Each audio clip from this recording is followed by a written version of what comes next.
Assalamualaikum warahmatullahi wabarakatuh. Di sini saya Adelia Sakamasa dari kelas 12 IPA 2 akan menjelaskan mengenai pelanggaran hak dan pengingkaran kewajiban warga negara.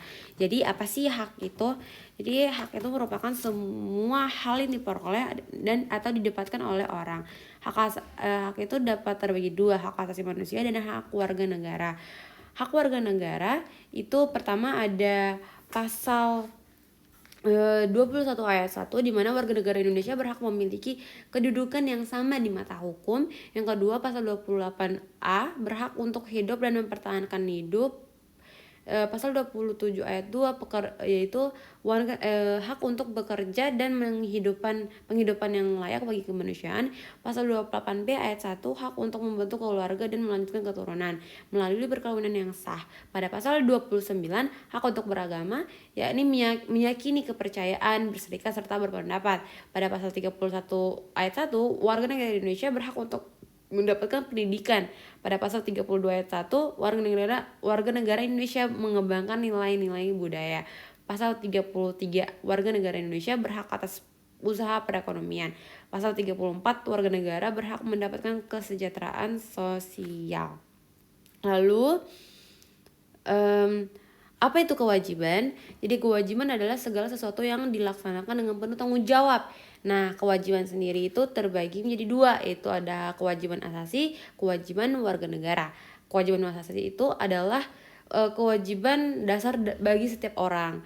Nah, lalu kewajiban negara itu pada pasal 27 ayat 1 yaitu wajib menjunjung hukum dan pemerintah. Pada pasal 27 ayat 3 wajib membela negara. Pada pasal 28J ayat 1 wajib menghormati hak asasi manusia. Pasal 28J ayat 2 wajib tunduk kepada pembatasan kebebasan.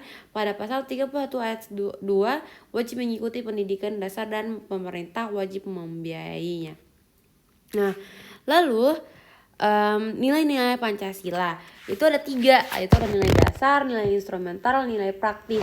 Nilai dasar itu adalah nilai-nilai yang mencakup terhadap Pancasila, yaitu 5 sila tersebut, ya, ketuhanan yang Maha Esa, kemanusiaan yang adil beradab, persatuan Indonesia, kerakyatan yang dipimpin oleh hikmat kebijaksanaan dalam permusyawaratan perwakilan. Yang kelima yaitu persatuan Indonesia. Nah, lalu ada nilai instrumental. Nilai instrumental itu adalah nilai-nilai yang berdasarkan pada nilai-nilai dasar tapi diuraikan dalam bentuk undang-undang dasar gitu. Jadi undang-undang dasar yang berdasarkan Pancasila gitu. Lalu nilai praktis ini adalah nilai-nilai yang direalisasikan ke dalam kehidupan sehari-hari atas apa yang telah kita dapatkan dari nilai-nilai dasar dan nilai-nilai instrumental. Nah, lalu ada faktor-faktor penyebab pelanggaran dan pengingkaran kewajiban. Jadi yang menjadikan pelanggaran dan kewajiban itu terjadi karena ada beberapa faktor. Yang pertama, sikap egois, lalu ada sikap tidak toleran, terus penyalahgunaan kekuasaan, ketidaktegasan aparat penegak hukum, penyalahgunaan teknologi.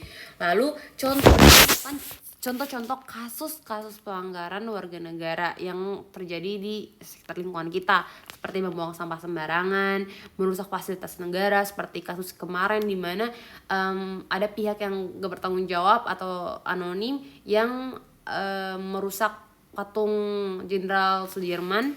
Lalu habis itu ada tidak membayar pajak, artinya kayak lambat membayar pajak juga termasuk ke dalam kasus pengingkaran kewajiban warga negara.